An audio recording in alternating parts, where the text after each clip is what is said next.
Pessoal, muito bom dia.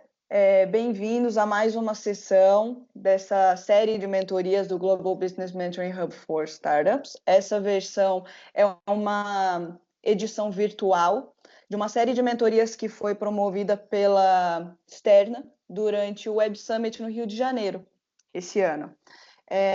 E a gente decidiu fazer essa edição virtual para que mais pessoas pudessem se beneficiar de todo o conteúdo que foi dado. Eu sou Júlia Marcelino, eu sou coordenadora da Global Mindset Academy, que é o braço da Sterna responsável por mentorias e cursos relacionados à internacionalização. E na sessão de hoje, dessa série de mentorias, a gente vai ter o Rodrigo Torres, da Drummond Advisors, contando para a gente um pouco de dicas de como fazer negócios com americanos. Caso vocês tenham algum comentário ou perguntas, podem colocar no chat que a gente chega lá depois. Fiquem muito à vontade para ligar a câmera e interagir. A gente está aqui para isso. Rodrigo, passo a palavra para você. Obrigado, Júlia. De novo, pessoal, bom dia a todos. Vou pedir a gentileza para todos de colocar no mudo, tá? Senão o som pode vazar e atrapalhar o entendimento do pessoal, tá? Bom, vou compartilhar minha tela aqui, para a gente começar a navegar pelos assuntos que a gente vai debater. Primeiro, foi um prazer participar lá do Web Summit, tá, Júlia?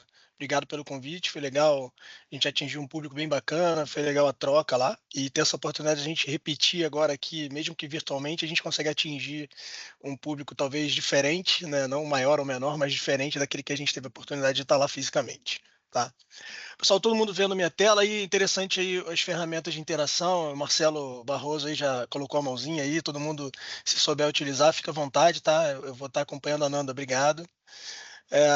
Bom, gente, aqui a ideia é a gente ter aqui 30, meia hora, 40 minutos para a gente passar aqui sobre esse conteúdo, tá? Que geralmente eu utilizo nessas apresentações, dessas mentorias. Depois a gente vai ter alguns minutos aí de perguntas e respostas, a Júlia já falou, o pessoal pode ir colocando no chat, no final a gente vai tentar atingir o máximo de público possível. E é uma troca aqui, tá? Então, se tiverem questões aí, levanta, a gente, né, vai interagindo aqui, vai falando sobre os pontos, tá? A ideia aqui é a gente falar sobre alguns aspectos corporativos. É interessante ouvir da Nanda e de outras pessoas também que já tenho e-commerce, já quero ampliar aqui o conhecimento, já tenho intenção de internacionalizar, já tenho ali um plano para poder fazer. Bacana, esse aqui é o nosso público perfeito, né? As dúvidas vão ser exatamente no nível que a gente está acostumado a ouvir. Como é que eu faço? Será que eu fiz certo? Enfim, então não sintam-se com vergonha de questões. Acontece, é um mercado novo, é uma cultura nova, então fiquem à vontade, tá? Então, pessoal, dando continuidade aqui, primeiro é a gente dizer quem é a Drummond, quem é o grupo Drummond no mercado, né? Hoje a gente é uma consultoria especializada nessas transações cross-borders, principalmente Estados Unidos e Brasil. A gente hoje está ampliado, tá? A gente está atingindo a Europa, América Latina, consegue dar essa assessoria para novos entrantes em mercados, mas o nosso foco ainda é Estados Unidos, tá? Então, o nosso maior volume de interação e de negócios e de assessoria é Brasil e Estados Unidos, nessas duas jurisdições. A nossa equipe ela conta com contadores, advogados, consultores, certificados nos dois países. Tá? Então, a experiência aí por mais de quase 14 anos aí já de mercado, a gente aplica, né, nessas pessoas. Tá? Hoje nós temos escritórios físicos presentes em Boston, Miami, Orlando, recém-inaugurado aí na última semana, Nova York, São Paulo e Belo Horizonte. Nosso time operacional, nosso maior contingente de pessoas fica em São Paulo, tá? E os nossos sócios ficam nessas unidades estrangeiras, Estados Unidos, e estão sempre aqui no Brasil, e a acessibilidade dos nossos sócios também é muito boa, tá? Então, como eu falei, a gente tem mais de 10 anos de atuação, a gente está próximo de 15 anos de atuação no mercado, sempre numa crescente, hoje a gente já avançou esses mais de 5 mil clientes atendidos, a gente está chegando perto de 10 mil clientes atendidos, e de novo a nossa equipe aí conta com quase 270 colaboradores para poder dar assessoria para vocês, tá, gente? Bom, aqui embaixo vocês vão ver esses quadradinhos, nós temos esses pilares de atuação, né, que são o Account e Tax Services, né, contabilidade, tributário, a parte legal também, então, societária, vistos, migração, contratos, minutas, toda senta aqui nessa parte, nessa vertente de Legal Services. O consulting services também sempre permeando essa parte contábil tributária, mas também dando assessoria aí, em planejamento de negócios, melhores áreas.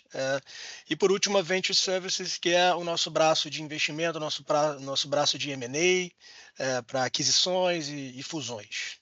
Tá? Então, esse é basicamente um resumo do grupo, tá? É onde a gente atua.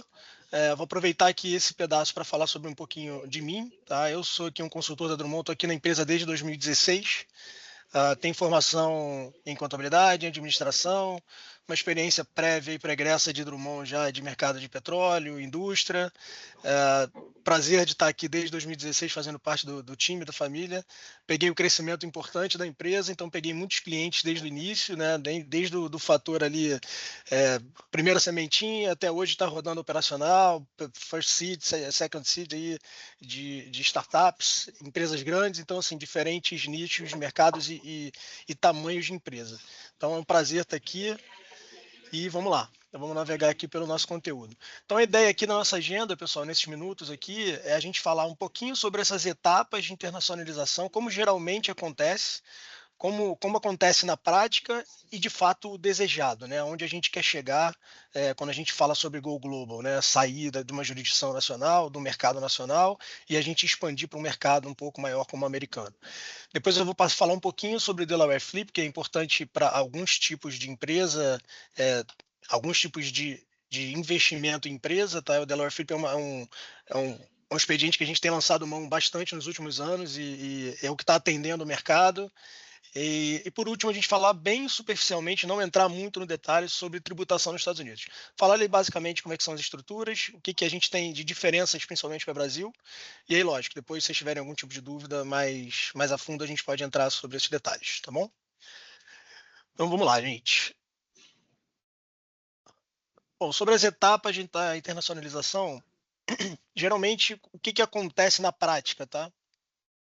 A gente atua no mercado nacional com produto ou com algum tipo de serviço, e aí tem ali aquele estalo da gente, não, eu acho que isso aqui pode ter entrado no mercado maior, ou vou tentar aventurar no mercado americano. Geralmente, como é que funciona, né? O primeiro passo disso é a exportação, principalmente quando a gente fala de produtos, né? Então eu tenho aqui um produto na mão, eu fabrico, eu manufaturo, eu tenho uma representação desse produto, quero, né, vou levar para lá. Como é que isso acontece na prática, de fato?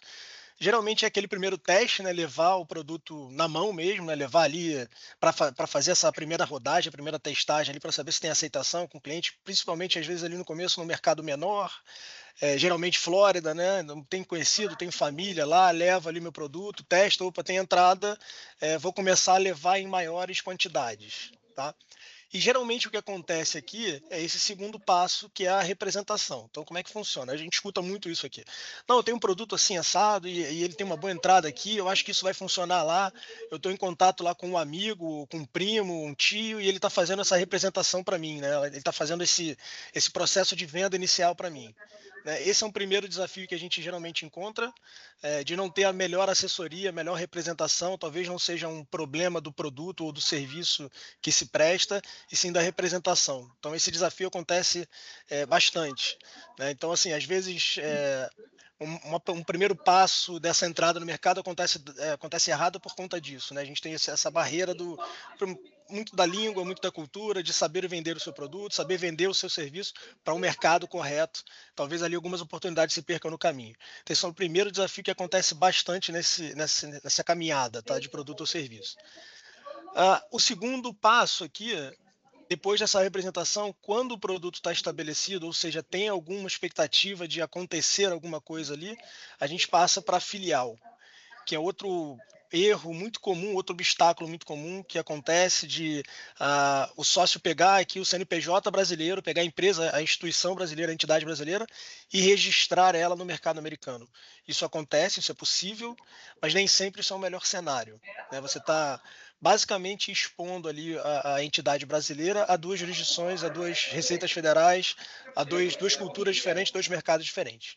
Pessoal, acho que está tendo um ruído de alguém, eu vou mutar aqui, tá?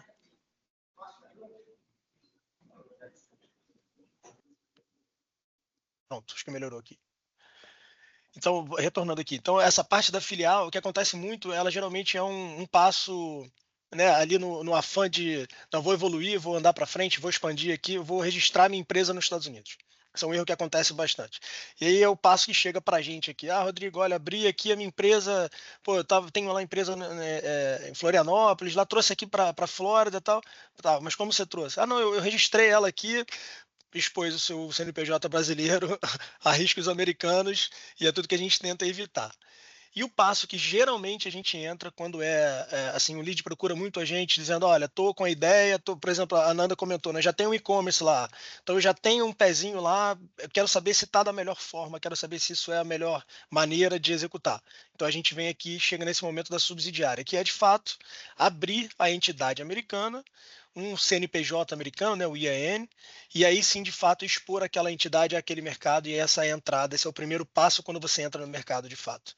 E aí, geralmente, quando acontece esse ciclo, a gente diz aqui dentro da empresa que é o Go Global, ou seja, a gente conseguiu chegar aqui nesse último passo, e aí sim vão começar os desafios de fato do novo mercado, como é que a gente se adapta, o que a gente tem à disposição tributária, o que a gente tem à disposição legal, preciso contratar, não vou contratar, abro em outro estado, não abro em outro estado, qual é o melhor estado para abrir, o que eu tenho de disposição fiscal, aonde eu pago menos imposto, aí a gente começa a nossa caminhada aqui de mãos dadas. Esses passos antes aqui acontecem demais, assim, são 80% dos casos que chegam para a gente. Ah, estou aqui com uma ideia, como é que eu faço? Vou sondar, tenho dúvidas aqui, como é que eu abro a empresa? Vocês me ajudam com a contabilidade, vocês abrem a empresa. Então, essa geralmente é a caminhada que a gente enfrenta, tá? Bom, dito isso, pessoal, quais são os benefícios, né, de fato da internacionalização? Bom, a maioria aqui já deve saber, é chovendo molhada, mas é sempre bom relembrar que, assim, a entrada no mercado americano é a entrada numa economia estável, é, confiável, né? Você sabe que você tem um mercado, no mesmo momento que é desafiador pelo tamanho do mercado e pela diferença cultural, você tem ali uma economia que você sabe que ela vai caminhar para frente. Você não tem aquela insegurança jurídica, é diferente, é um ambiente pró-negócios, como o segundo ponto aqui já está dizendo. De imediato, assim que você leva a marca para lá ou abre a empresa lá, você já tem ali a valorização da marca quase que de imediato. É diferente uma representação americana perante o mercado do que uma representação local, não de maneira nenhuma desmerecendo o nosso mercado local, mas assim, é um mercado maior, mais representativo. Se a ideia é expandir talvez para outros mercados, como o europeu, por exemplo, a segurança que essa marca passa tendo um pé num mercado grande como o americano é diferente. Então, o investidor olha diferente, o cliente olha diferente, a representatividade que essa marca ganha é diferente de fato. Com isso, a gente ganha acesso a investidores diferentes, como eu falei, né? Geralmente startups que estão ali em busca do venture capital, que estão em busca ali da primeira rodada. Estou procurando aqui um investimento, eu tenho uma boa ideia. Quando você está no mercado americano, esse acesso a investidores qualificados ele aumenta, né? A gente vai falar um pouquinho lá na frente sobre o Delaware Flip, quando você tem essa estrutura já praticamente pronta para receber investimentos de venture capital, de investidores anjos, essa visibilidade que a marca ganha no mercado, ela tem notoriedade de fato. E último ponto aqui que eu sempre gosto de comentar sobre essa mão de obra, muitas empresas operacionais, principalmente com um tamanho um pouco maior, quando entram no mercado americano e começam a contratar pessoas no mercado americano, é uma troca muito interessante para a empresa, porque é um ganho de conhecimento e um ganho de produtividade, estilo de trabalho diferente. Essa troca sempre tem ganho para os dois lados, né? Um dado muito interessante que eu sempre utilizo aqui é a produtividade de um médio americano é 8 vezes maior do que um médio brasileiro. Então, basicamente, a gente está dizendo que, em média, o que um profissional no mercado brasileiro leva para fazer em 1 hora, em 8 horas, o americano faz em 1 hora. Então, assim, esse ganho, essa troca de experiência, ela é bem interessante e bem importante, principalmente para quem está entrando no mercado novo, está aprendendo um novo mercado, está aprendendo uma nova cultura, uma maneira de fazer negócios num mercado diferente. Então, esses são basicamente os benefícios. Existem outros, bastante outros, assim, principalmente financeiros, que não esses, mas esses aqui são os que chamam a atenção logo de cara para aqueles que estão testando no mercado, principalmente. Bom, aqui alguns aspectos bem importantes, tá, para empresas que estão entrando no mercado americano, tá? Importar produtos e importar serviços é bem diferente, tá? Produto, geralmente, você vai ter uma necessidade de adaptação maior do que o serviço. O serviço, basicamente, a grosso modo falando, você tem ali um computador, você tem ali o seu know-how, É chegar de fato, abrir o computador, entrar em contato com o cliente e servir, de fato. O produto já é um pouco diferente. O produto tem um desafio, um pouco de adaptação ao mercado. Eu uso sempre o exemplo aqui de barrinhas de cereal, uma marca famosa no Brasil, fez a entrada no mercado americano alguns anos atrás, e a barrinha de cereal, ela ficava ali na frente da gôndola, né, das farmácias, ali CVS e tal, e não tinha saída que outras barras, e não tinha saída que as barras no Brasil tinham. Então eles tiveram que trazer isso para dentro de novo, fazer um estudo interno, adaptar a embalagem, quantidade de açúcar, tamanho do produto, com o mesmo volume, eles tiveram que aumentar ali a marca para ter representatividade na gôndola, mudança de local da gôndola, qual produto vai estar do lado. Então, assim, a adaptação de um produto ela é bem diferente de um serviço. Então, na hora de levar isso para um novo mercado, é muito importante que esse planejamento esteja muito bem feito. Entender o mercado que está sendo entrado, estudar de fato o seu público-alvo, estudar quem são seus concorrentes. Então, essa parte é muito importante, principalmente para produto. Tá? A gente comenta que, em média, a adaptação de um produto nesse mercado americano leva de 18 meses, em média, e um serviço leva de 4 a 6 meses, em média, para adaptação. A maneira de servir, a maneira de atender o telefone, a maneira de marcar uma reunião, uma questão muito bacana de comentar, assim, né? O mercado americano não tolera muito atraso. Então, você marcou 10 horas, é 10 horas a reunião. 10h10, cheguei 10 minutinhos, você perdeu os spots porque provavelmente tem próximo cliente ali marcado às 10h20. Então, assim, são detalhes muito pequenos que fazem bastante diferença no mercado novo, principalmente no americano, onde o ambiente é super profissional e as pessoas respeitam de fato limites ali. Uh, bom, outro ponto, local de atuação. Esse ponto aqui é bem desafiador, tá? Muitas pessoas aqui saem do Brasil e vão para a Flórida, né? É o meu destino, vou começar na Flórida, dali eu vou expandir. Nem sempre a Flórida ali, Miami, é o melhor caminho. É, fiscalmente falando e, de fato, para a finalidade do seu negócio, tá? A Flórida é um estado hoje representativo, grande, né? Onde a gente tem muitas empresas começando ali, de fato, não é um erro, mas eu digo que talvez não seja o melhor, o mais proveitoso. A gente tem aí Delaware com seus aspectos fiscais, seus aspectos de proteção à informação. A gente tem ali Massachusetts, que é um estado gigante, é praticamente o tamanho de São Paulo ali, então assim, é um mercado gigante. Culturalmente, a gente tem a mudança de estado para estado, então assim, nem sempre Miami e Flórida é o melhor caminho. Então, Rodrigo, tá bom, beleza, como é que eu vou saber disso? A gente tem uma ferramenta muito poderosa aqui dentro da empresa hoje que a gente faz, geralmente é o primeiro passo, que é o Tax Planning. O Tax Planning ele é uma ferramenta, ele não visa apenas otimização fiscal, mas também esses aspectos de estudar qual o melhor estado, o que aquele estado vai me trazer de benefício, o que aquele estado vai me trazer de desafio, de obstáculo. Então, tenham sempre em mente um business plan e um tax planning é sempre o mais seguro dos primeiros passos.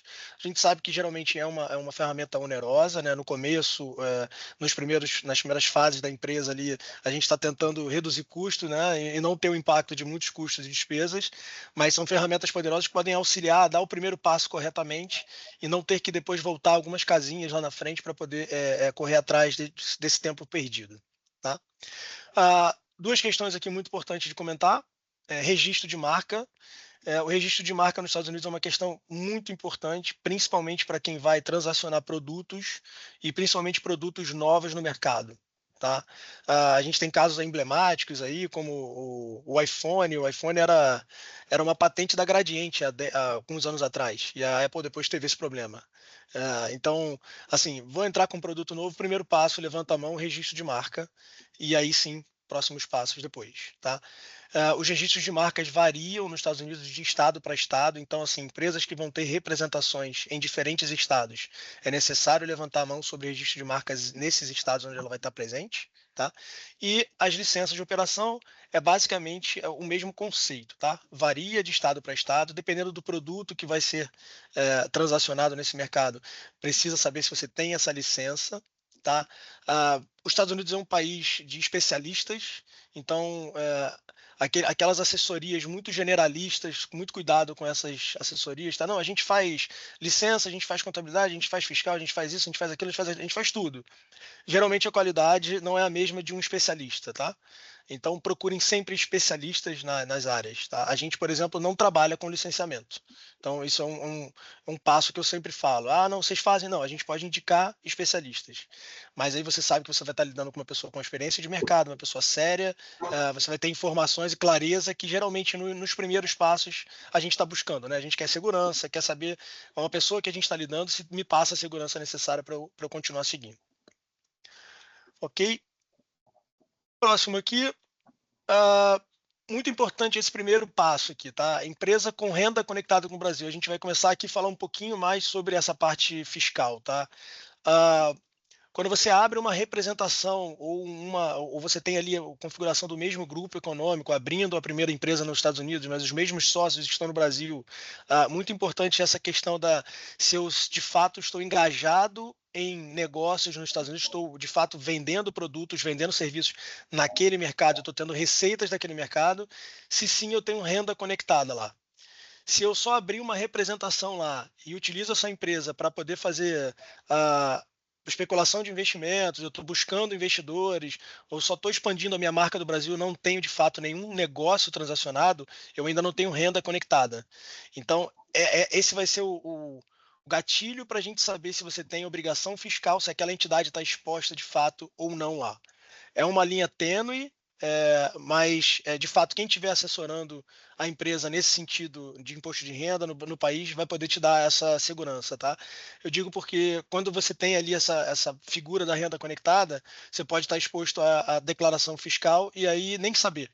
E passa um ano e vai passando dois, e aí a empresa está exposta, de repente pode chegar uma cartinha da Receita Federal e as multas são pesadas. Receita Federal nos Estados Unidos é um peso bem grande, né? A gente sabe como funciona o Brasil, nesse sentido basicamente parecido, né? E então essa questão é muito importante. E nesse sentido eu volto a falar sobre o Tax Planning, né? Uma ferramenta muito poderosa para você fazer essa busca de soluções ali menos onerosas já desde o início e não ter que voltar algumas casinhas depois. Com isso você vai reduzir ali cargas tributárias, fluxo de caixa mais ótimo, tá, possível.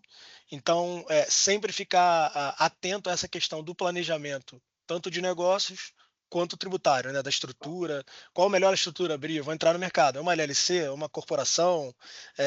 O que cada uma estrutura diz? O que eu tenho de benefício com cada uma? Então, essas são informações muito valiosas que você vai ter nessa ferramenta. Tá?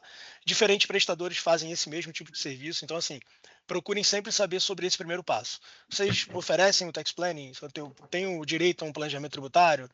Eu queria entender cenários. Qual é a melhor maneira de eu me estabelecer? Eu abrir na pessoa física? Eu abrir abaixo da minha empresa brasileira? A empresa brasileira sendo a mãe?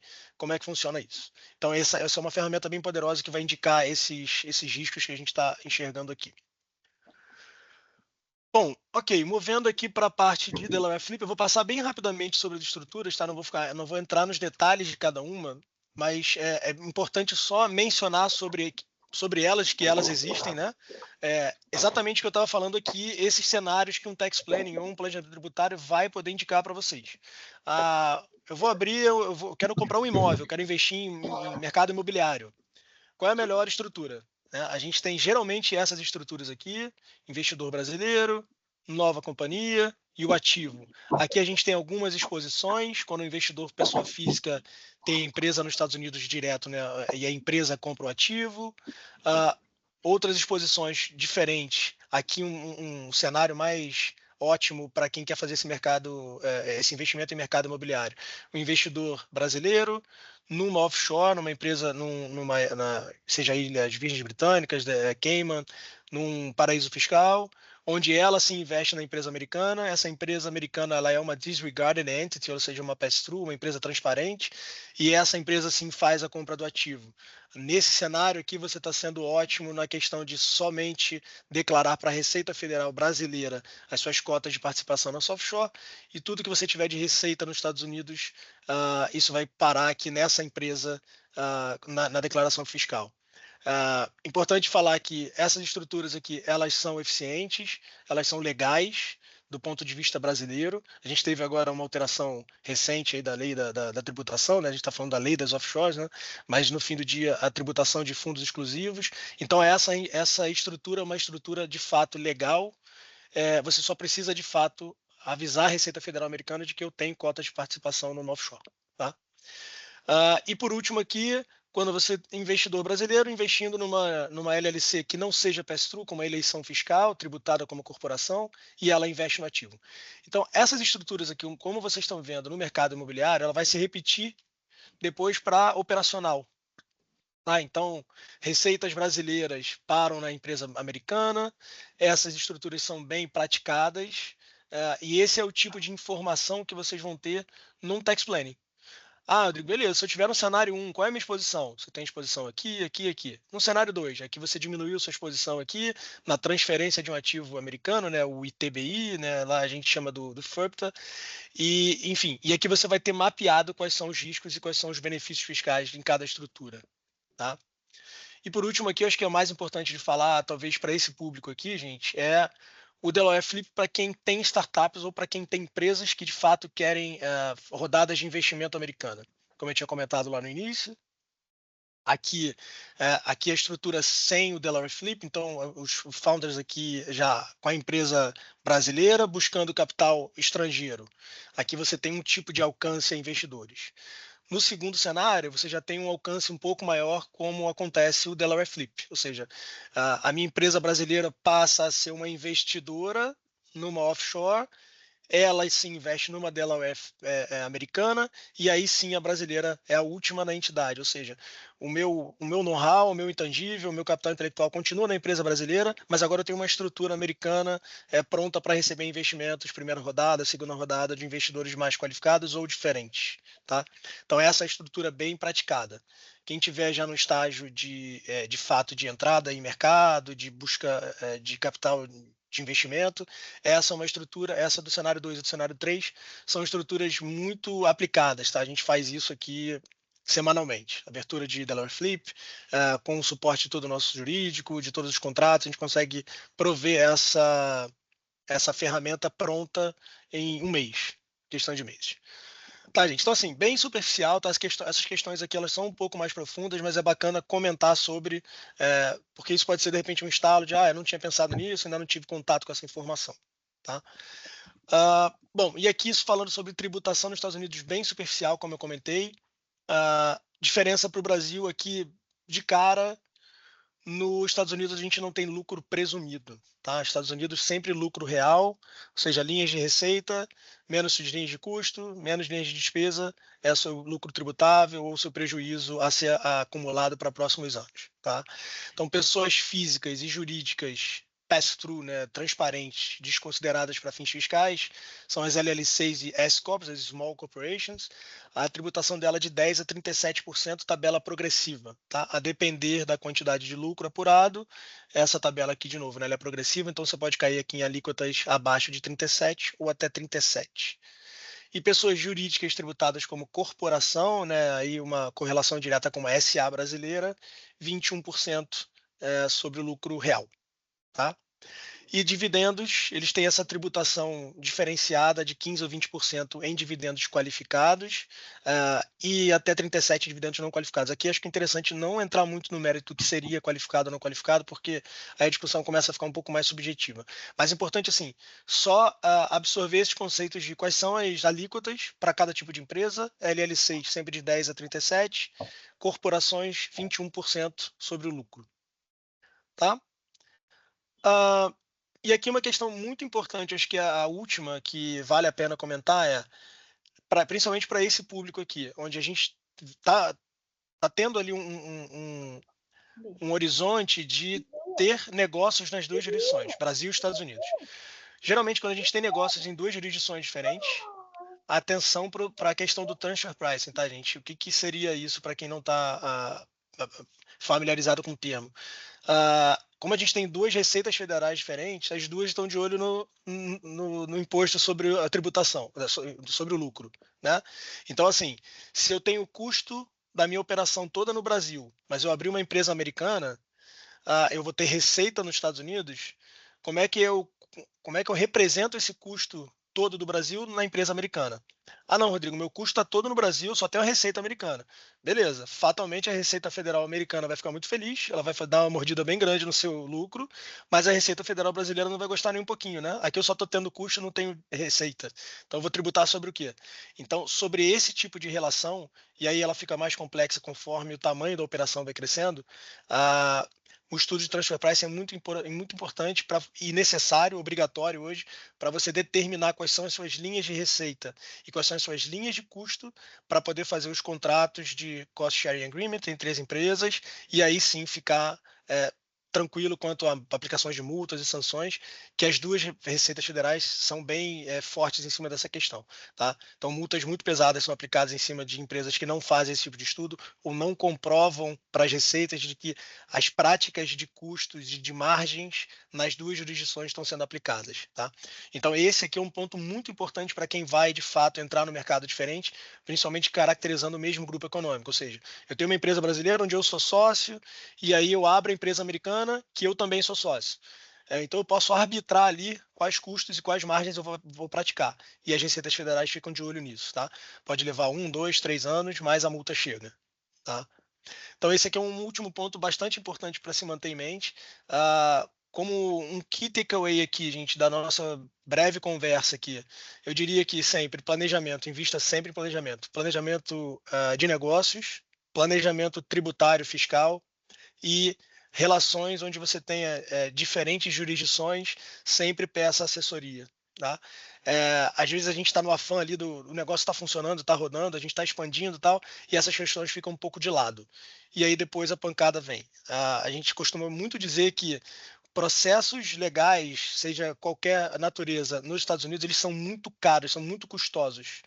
Então é sempre melhor você talvez dar uma freada no avanço, investir um pouco em planejamento e ficar tranquilo dali por diante e não, não, aqui não tive custo, pô, consegui avançar aqui, estou muito bem e daqui a 2, 3 anos, 4 anos você tem um processo ali por falta de registro de marca, que era alguma coisa simples lá atrás, não registrei a empresa no estado tal porque não sabia que eu tinha um nexus fiscal aqui, então assim, essas questões é o que permeia bastante essas entradas novas em mercado. Então, assim, eu tenho um registro nesse estado aqui, eu posso vender para o outro, o que eu preciso pagar de imposto?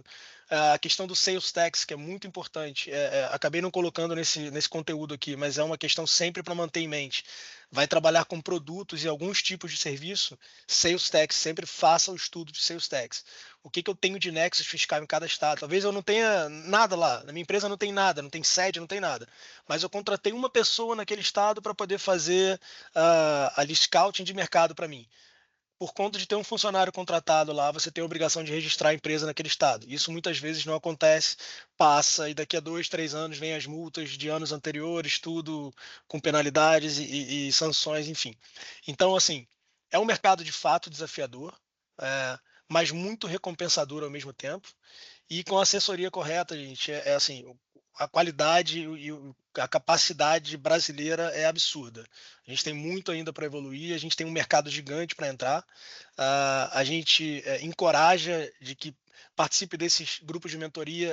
Aqui geralmente você pesca um detalhe ou outro onde você não teve acesso ali no objeto de estudo e tal, e aquilo te dá um gatilho para, opa, essa questão aqui eu não tinha ouvido ainda, vou procurar alguém que consiga me esclarecer e me dar um pouco mais de suporte nessa área.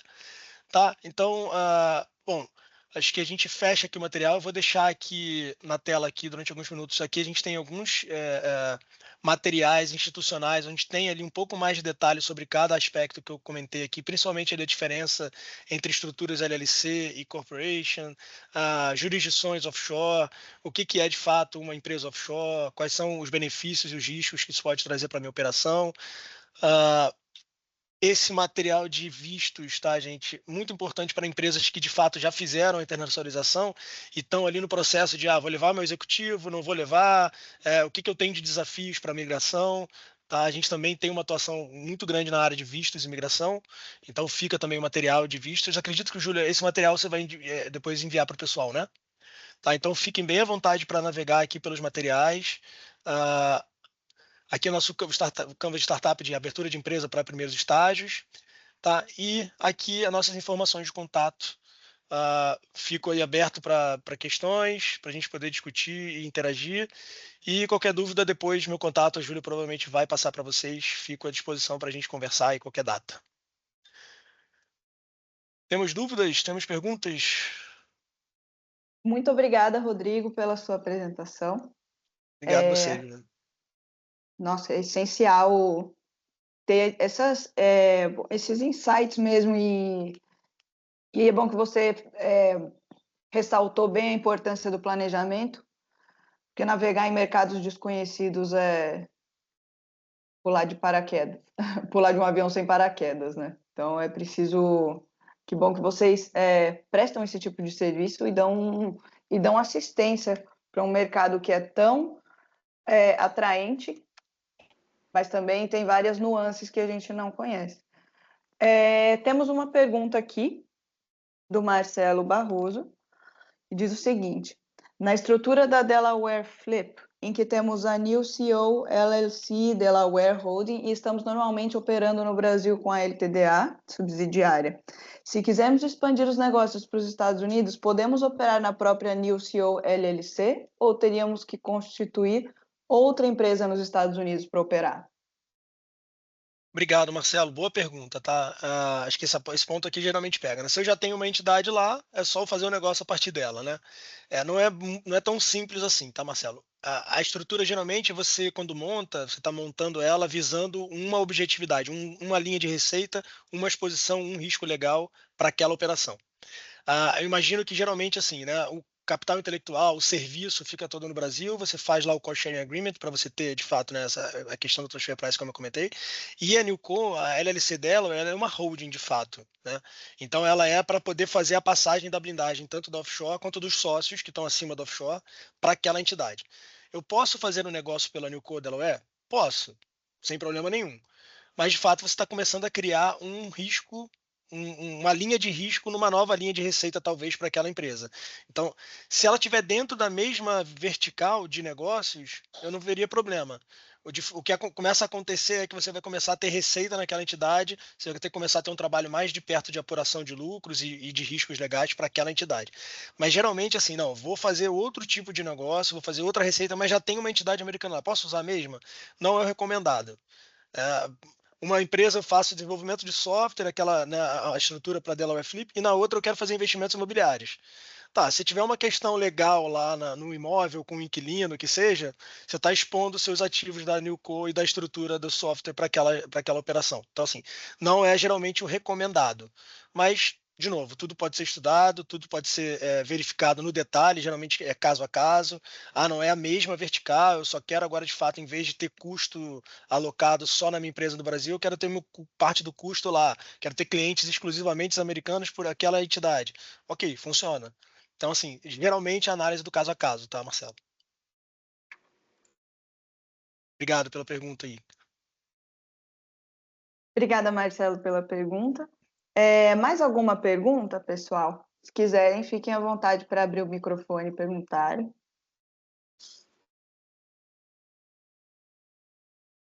Bom dia, pessoal. Felipe. Bom dia, Felipe. Bom dia. E para fazer recebimento, como que atua nessa parte? Então, eu fiz uma consultoria, uma imersão com o time da Externa, gostei bastante, acho que foi uns um mês atrás, mais ou menos, então muito bom o material do pessoal. E aí eu comecei operando aqui do Brasil mesmo, e aí agora eu queria ver como que é a parte de recebimento. Então, o que foi acertado? Eu fiz um contrato em inglês, né? O contrato está sendo finalizado agora. Então, eu vou vender para uma empresa de fora, mas com o contrato em inglês e valendo as leis aqui do Brasil. E o recebimento vai ser o recebimento numa conta internacional daqui do Brasil. Então, eu vou emitir uma nota fiscal para ele, vou passar uma invoice, vou recolher os impostos aqui e tudo mais. A conta, sendo uma conta internacional, Nubank, PJ ou InterPJ, está tudo tranquilo. Essa questão do fisco. Sim, Felipe, boa pergunta. Obrigado, cara. Uma conta internacional no Brasil, você já tem as retenções em cada jurisdição. Então, quando geralmente a remessa chega, você já fez quem enviou a remessa já fez a retenção ou a retenção já está embutida ali no faturamento, né?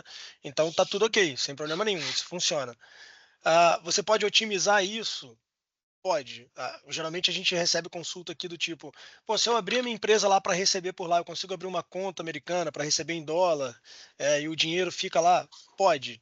Os desafios aí são mais burocráticos do que fiscais, tá, Felipe? Do tipo, Tá. eu vou abrir uma conta americana, eu preciso ter um Social Security? Talvez. Se você precisar do Social, como é que eu faço? Eu não tenho, eu sou estrangeiro.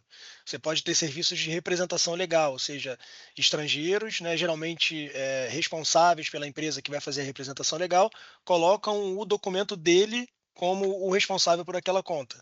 E aí você consegue ter uma conta americana para poder receber isso via Estados Unidos. Então, assim, tem um cliente na Suíça, prestei um serviço nos Estados Unidos. Em vez de receber no Brasil, quero receber nos Estados Unidos. Ok, abro uma LLC, deixo ela toda legal, faço o acompanhamento contábil dela, recebo os pagamentos via empresa americana, aquele dinheiro está na conta americana e eu estabeleço essa relação de prestação de serviço entre a brasileira e a americana. Isso também é possível.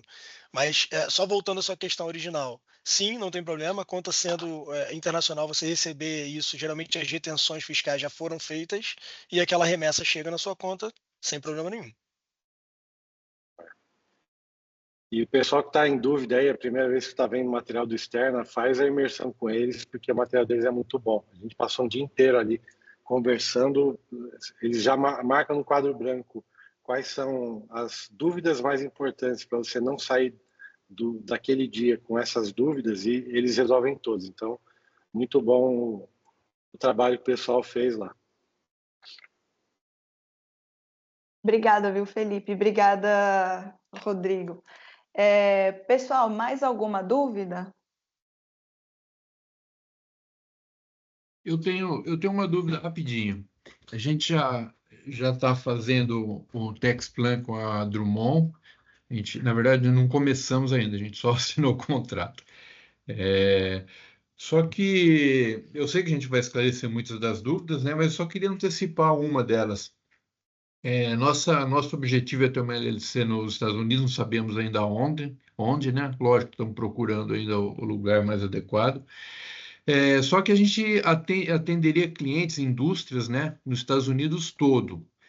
Ou seja, o cliente final ele está espalhado por todo o continente, né? E você falou sobre essa questão de ter um vendedor, que se você tem um vendedor de um determinado estado, provavelmente você tem que registrar a empresa nesse estado. Então a gente fica na seguinte situação, na seguinte dúvida. Qual a maneira de fazer esse trabalho de prospecção e venda nos Estados Unidos todo, na indústria, né, que é o cliente final, sem ter que registrar a empresa nos Estados Unidos todo? Entendeu? Bom, Jefferson, maravilha, muito obrigado. Essa questão é sempre muito presente e ela é muito importante, tá? Você tem diferentes maneiras de fazer isso, tá, Jefferson? Hoje a gente tem os e-commerces aí, como a Nanda comentou, né? E assim, principalmente as relações profissionais que você vai ter. Não necessariamente, se você vai prospectar em outros estados, não precisa ser um funcionário. Então, né, muitas empresas saem daqui para os Estados Unidos com a cabeça de não, vou ter que contratar um funcionário de fato, botar na folha de pagamento, né, dar toda a segurança e tal. Quando você faz isso em outro estado, você cria um nexus fiscal naquele estado. Então, aí sim existe a obrigatoriedade de registrar a empresa lá. Né? Nos Ok. Estados Unidos, a gente diz que é registrar a empresa como uma foreign company, ou seja, uma empresa de Delaware, eu tenho negócios na Flórida, eu preciso registrar a empresa. Aí eu tenho duas empresas de fato. Para fins federais, é a mesma empresa porque é um CNPJ, mas para fins estaduais, são duas empresas diferentes, são as legislações diferentes. Então, você acaba tendo duas empresas. E às vezes você optar por um contractor, né, um prestador de serviço, resolve a sua questão de prospectar, de levar a empresa para outros mercados e testar o produto ou serviço em outros mercados, mas não guarda essa relação legal, você não cria o nexus fiscal. Então, assim, é bem importante pensar nessa parte de, não, vou contratar ali temporariamente um prestador de serviço para fazer essa prospecção para mim ali durante 6 meses. Você não guarda essa relação, você não cria essa obrigação estadual. Quando você cria Perfeito. obrigação estadual em outra jurisdição, você dependendo do estado, você cria obrigação fiscal também. Declarar imposto de renda global sobre na alíquota daquele estado. Ah, perfeito. Ok. Muito obrigado. Obrigado a você pela pergunta, Jefferson. Obrigada, Jefferson.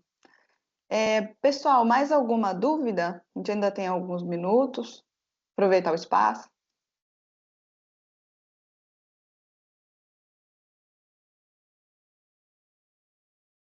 Não? Certeza? Acho que Opa, o Felipe tem uma questão. tem mais um aqui. Diga lá, Felipe.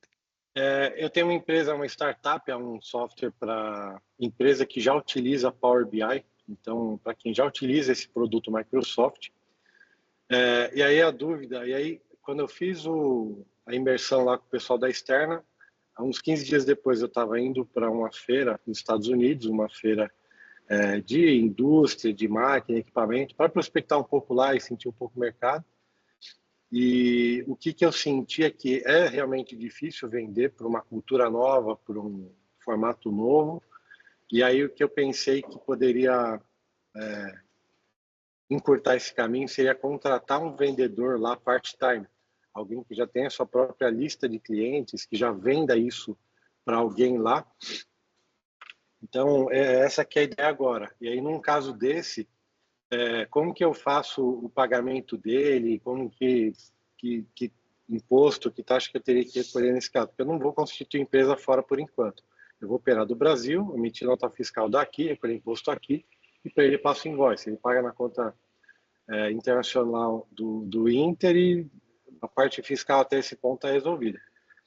Mas aí agora eu estou pensando em fazer essa contratação part-time de alguém que já tem sua própria carteira de clientes. Então, provavelmente vai ser um comissionamento com base em venda.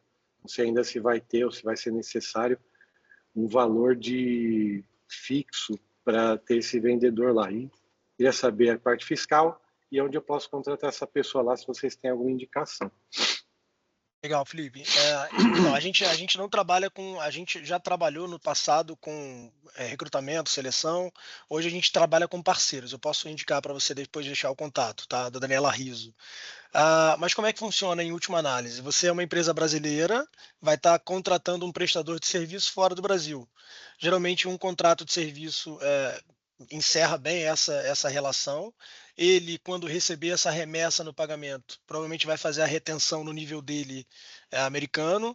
A empresa brasileira não tem tributação sobre isso, é um pagamento sobre prestação de serviço, mediante a comprovação de faturamento. Ele vai te dar uma invoice para fim de Banco Central, isso vira uma nota fiscal para você, não tem retenção, a retenção fica da parte dele. Tá? Então essa relação é bem tranquila, você não precisa ter uma entidade americana para poder reger esse contrato com ele. Uma entidade brasileira e uma pessoa física americana, um contrato de serviço simples.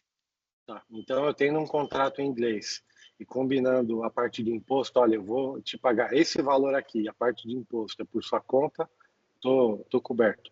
Sim, e aí é importante comentar que a necessidade do contrato ser em inglês só se for necessidade do contratado, tá? Para fins brasileiros, precisa ter um contrato para fins de Banco Central para faturamento, para você ter uma invoice contra aquele contrato. Aí pode ser um contrato nacional, brasileiro, enfim. Para ele é um instrumento particular. Então, se for inglês ou português, não faz diferença. Se eu fizer um bicolunado, eu já resolvo Funciona. esse problema também. Funciona, Maravilha. funciona. Só uma dúvida, complementando sua pergunta. A gente contrata software, né, que seriam serviços americanos aqui no Brasil, só que eu tenho que pagar PIS, COFINS, imposto de importação. Ele teria que pagar isso também ou não? Isso. Então, aí a aquisição de serviço, né, é basicamente está acontecendo com ele. Só que a retenção tá no seu lado, no caso, né? Isso, porque eu compro de lá. Mas no caso dele, ele não vai contratar um vendedor de lá, ou seja, ele não vai comprar também um serviço lá? É isso, ele está contratando um serviço, né? Por isso, assim, o contrato vai regir a emissão do faturamento, a retenção para fins de salário, né? Vamos dizer que é o caso, essa retenção fica na parte do contratado, tá? Tá. Mas Aqui é ele... uma... Aqui é uma Vai nota ter que fiscal pagar. normal. Aqui é uma nota Entendi. fiscal normal. Então, assim, o contrato vai ser. Por isso, assim, eu digo, o contrato para fins brasileiros ele tem que estar homologado. Para fins do contratado, para ele não faz a menor diferença. É Tá. só para ele emitir a invoice. A invoice chega no Brasil, protocola isso no Banco Central para fins de entrada de divisas ou saída de divisas. E aqui esse contrato vai reger faturamento. Na nota fiscal você vai ter a retenção toda de É PIS, verdade. COFINS, ISS. Obrigado. Obrigada, Jefferson e Felipe. Pessoal, mais alguma dúvida? Estamos caminhando para o fim. Quase chegando 10 horas. Pode perguntar, Marcelo. Marcelo? Aproveitando, né, já que estamos aqui, bom, nós temos a startup no Brasil, só que operacional, né, tudo aqui no Brasil, tudo normal, mas vendemos serviços por meio de lojas de aplicativos do Google, da Apple e da Microsoft, e recebemos isso via fluxos internacionais. Esses fluxos me parecem já bastante sofisticados, porque o dinheiro acaba caindo em reais no Brasil. Mas ele, na origem, é uma venda internacional, porque quem contratou foi alguém de outro país, que contratou lá via um cartão de crédito de outro país, via a loja lá do Google, da Apple, da Microsoft. É, tá tudo parecendo muito fácil, porque o dinheiro já cai em reais no Brasil e a gente emite nota fiscal aqui no Brasil. É isso mesmo ou tem alguma coisa que a gente não está se ligando? Tá certo, Marcelo, é isso mesmo. Boa dúvida. Quando você vende ali os serviços, né, para esses marketplaces ali da Google e tal, esse processo todo burocrático, eles fazem, eles de fato fazem. É diferente de quando você, por exemplo, eu tenho a empresa e eu vou fazer tudo. Eu vou fazer o recolhimento do cliente, aí geralmente você vai contar com uma assessoria. Mas o Google ele faz a retenção, provavelmente em algum momento ele vai te pedir um formulário W9 para preencher, então essa retenção fica feita lá. E aí chega de fato a remessa em real na sua conta, tudo foi retido. Você deve ter acesso ali às retenções, o que de fato está sendo retido em cada momento, e o W9 faz esse papel de depois você fazer ali o informe de rendimento, né? No Brasil a gente chama. O informe de rendimento fica todo retido lá no Google, na Microsoft. Você entrega um W9 para eles todo ano e tá tudo certo, é isso mesmo.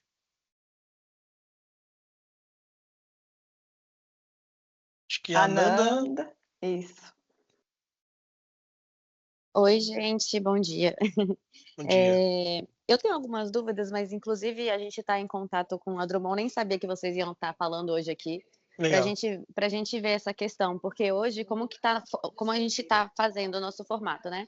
A gente tem uma empresa no Brasil e temos uma LLC nos Estados Unidos. Só que a gente não sabe muito bem como que vai fazer, se fica dessa maneira mesmo, porque a minha sócia entrou aqui no quadro societário do Brasil, mas a gente deixou a LLC só no nome dela, porque ano passado, é uma coisa recente, né? A gente tem nosso e-commerce internacional desde o ano passado, então é o segundo ano que a gente está. E aí, enfim, a gente veio um valor de $2.000 por eu estar no quadro societário de lá, e o pessoal da contabilidade daqui falou para não estar, então tá uma confusão. A gente não sabe muito bem como vai formatar, mas eu acredito que vocês vão resolver isso quando a gente fechar o contrato com a Drummond. Mas, por exemplo, por enquanto, a gente está com muita dificuldade, por exemplo, de trazer dinheiro dos Estados Unidos para o Brasil. Entendeu? Porque, assim, todos os custos estão no Brasil, mas, por exemplo, algumas coisas que a gente quer trazer dos Estados Unidos para o Brasil, a gente não sabe a melhor forma de transferência do dinheiro para cá. E, às vezes, também quando a gente quer enviar dinheiro do Brasil para os Estados Unidos. Então, a gente está com essa dificuldade de como fazer melhor, enfim.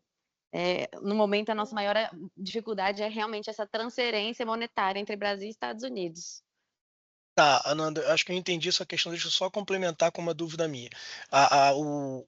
O obstáculo de você estar sendo operacional, como levar de fato o dinheiro ou classificar essa transferência, do tipo, qual é a natureza que é a mais eficiente, de que maneira... Também, acho que os dois. Tá. Os dois.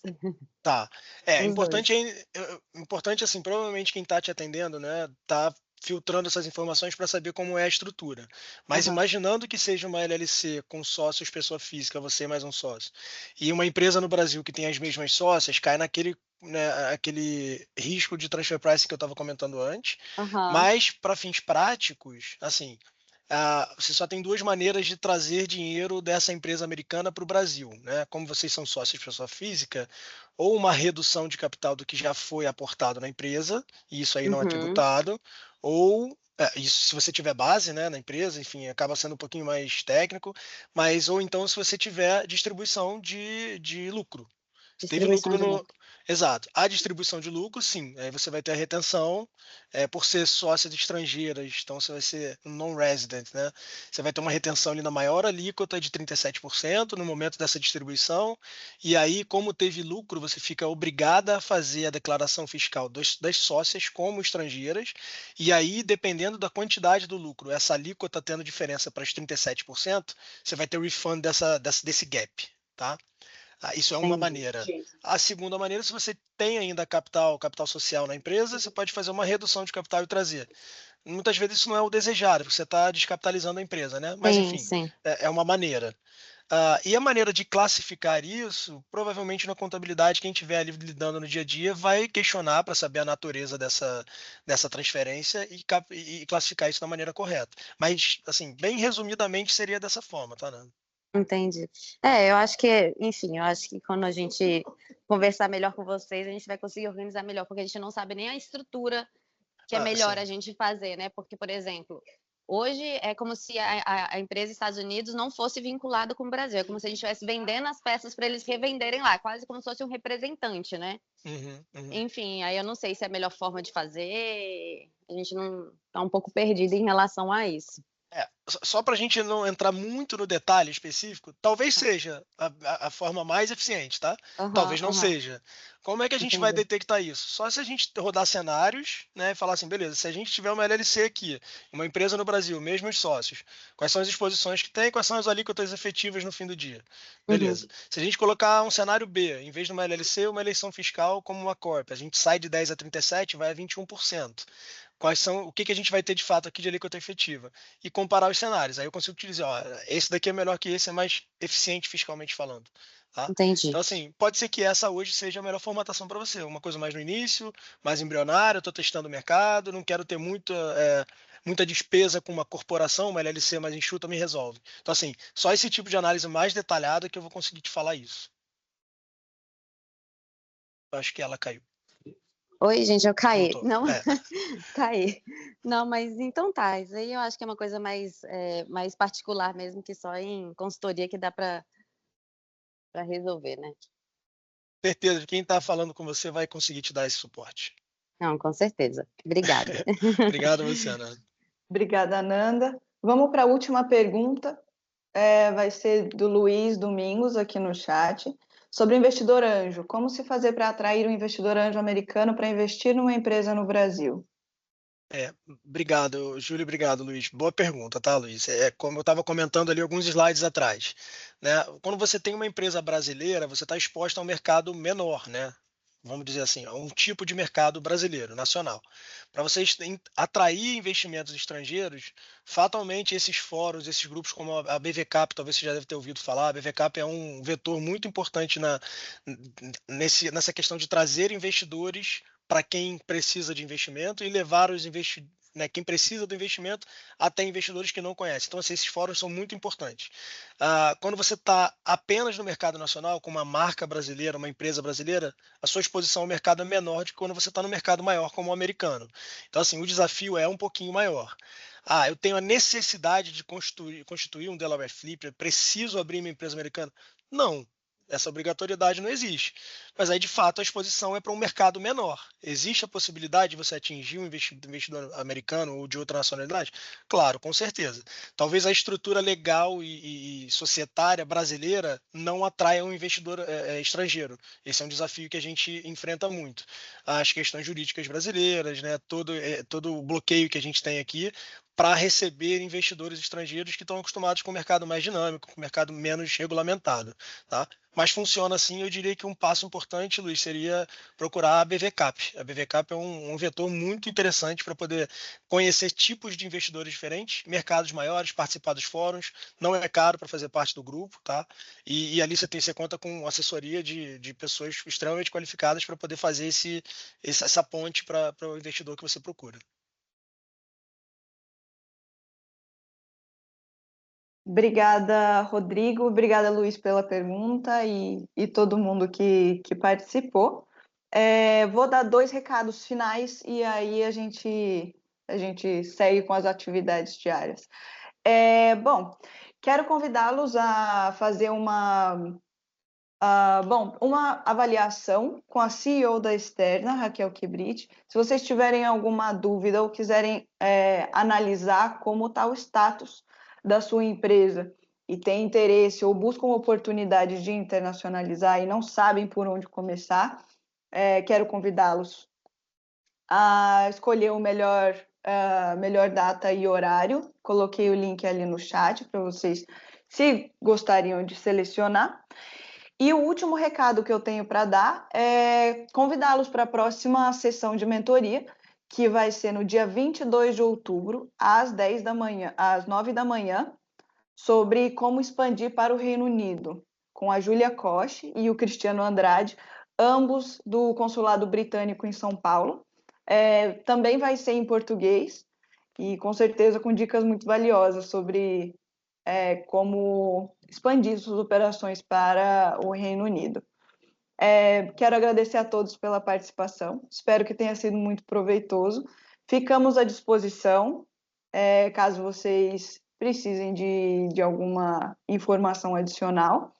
E obrigada pela participação. Vejo vocês no mundo. Júlia, obrigado, pessoal. Um abraço a todos. Obrigado, Tchau, pessoal. tchau. Obrigada. Obrigado. Um bom dia. Bom dia. Bom dia, obrigada. Obrigado, pessoal. Bom dia.